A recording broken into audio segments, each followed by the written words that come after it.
So, what could a toy company, one that nearly went completely bankrupt, possibly teach the entire real estate industry about how to survive and reinvent itself? Well, as it turns out, pretty much everything.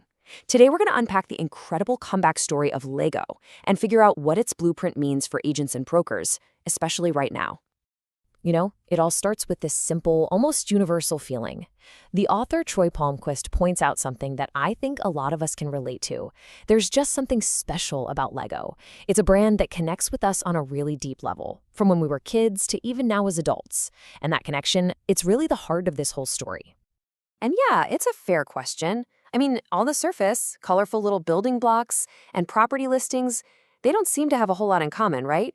But if you look a little closer, the story of Lego's near-total collapse and its absolutely spectacular revival, well, it offers a really powerful blueprint for any industry that's facing major disruption.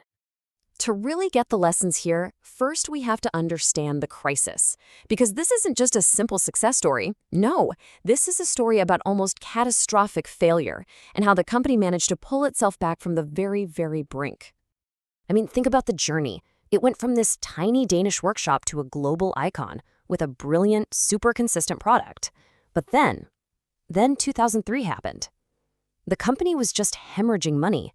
It had totally lost its way, chasing every new trend and completely forgetting what made it so special in the first place. So what exactly went wrong? The bottom line is this. Their customers' world completely changed. Kids started trading in their physical toys for digital screens in game consoles. Now, Lego tried to compete. They diversified into theme parks and just countless new product lines. But in doing that, they diluted that brand and lost focus on their core strength, that simple, perfect interlocking brick. And this brings us to right now. The real estate industry is facing its very own Lego moment. The ground is shifting under everyone's feet, and you can really start to see the cracks in the old foundation. The parallels are just uncanny. For Lego, it was the shift to screens. For real estate, it's all this evolving technology. Lego lost sight of the brick. The industry is trying to navigate shifting commissions and a market that's constantly in flux. And the result? It's the same. Immense pressure, burnout, and this feeling that the old way of doing things, it just isn't cutting it anymore. Okay, so how did they fix it? Well, they didn't just slash the budget. No, they fundamentally rebuilt their entire philosophy. And their strategy gives us this clear three-part blueprint for anyone in real estate who's looking to not just survive this moment, but to actually thrive in it. All right, here it is. 3 simple but incredibly powerful ideas. First, open the box. Second, collaborate to elevate. And third, brand beyond the box. Let's break down what each of these really means. First up, open the box. Lego realized that its real power wasn't just in the bricks themselves. It was in the connections people made while building with them. For real estate, this means we have to break down the walls that keep agents, data, and all our tools isolated from each other. And one of the biggest barriers to this are what we call walled gardens. You've probably run into these. They're the closed-off software systems and platforms that just don't talk to each other. They create friction, they slow agents down, and they totally stifle the kind of collaboration that the modern world really demands. Because let's be real, this is how business actually gets done today. It's fast, it's mobile, it's social, it's happening in Slack channels and group DMs, not just at some stuffy monthly meeting. The industry's tech has to support this reality, not fight against it. This brings us right to our second lesson. This simple motto, only the best is good enough, became Lego's North Star. They applied it not just to their bricks, but to their partnerships, realizing they didn't have to do everything all by themselves. So instead of seeing other massive brands as competitors for kids' attention, Lego did something genius. They joined forces with them. Star Wars, Marvel, Harry Potter. I mean, these collaborations were way more than just products. They were cultural events. The lesson here is that smart partnerships are multipliers, not distractions. All right, the third lesson is all about storytelling. Lego didn't change its core identity. I mean, a brick from 1958 still clicks perfectly with one made today. But they totally revolutionized how they told their story. Through movies, video games, theme parks, they expanded their universe without ever losing their soul.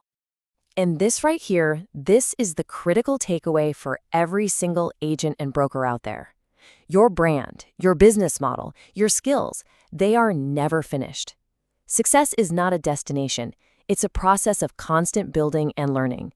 You have to keep building. So you might be wondering, okay, great for a toy company, but is anyone in real estate actually using this blueprint? Absolutely. We are seeing it play out right now in this quiet but really powerful resurgence of the independent brokerage model.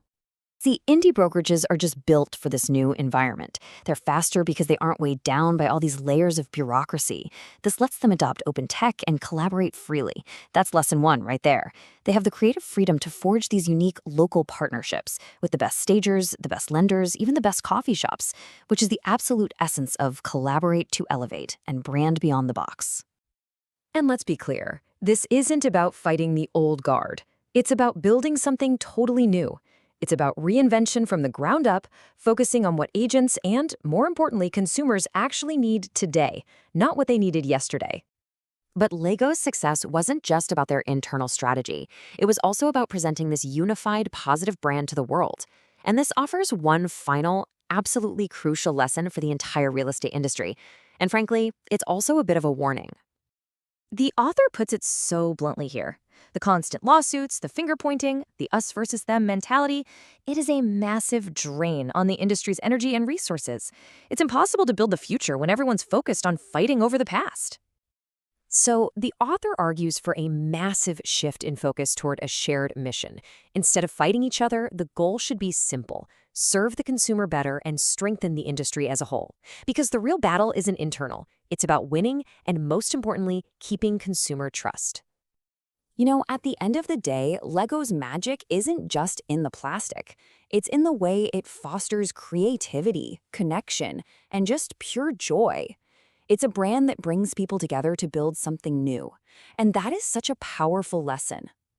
Ultimately, Lego's story is one of incredible optimism. It proves that even from the absolute brink of collapse, reinvention is possible.